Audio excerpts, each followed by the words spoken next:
Yes, the Stealth is now an SUV and it brings Dodge's big one into the modern era. What it is.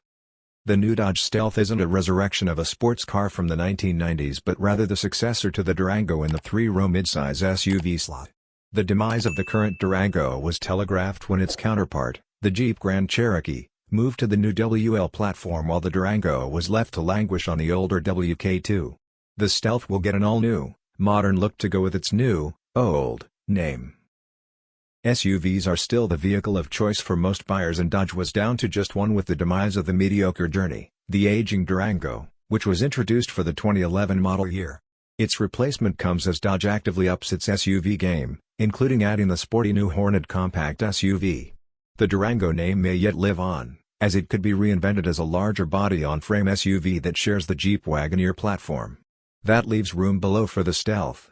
It also shows the brand is more than muscle cars, even as the Stealth badge brings to mind the prior Mitsubishi-built coupe. Platform and powertrain. The Stealth will likely join the Grand Cherokee L on the new WL platform. Or it could glom onto the new STLA large platform, which was designed for electric vehicles but can still accommodate hybrids. Either way, expect some degree of electrification. The new Hurricane 3.0-liter twin-turbo i6 will make up for the loss of an available Hemi V8 and bring things full circle. The original Stealth RT packed a 3.0-liter twin-turbo six-cylinder,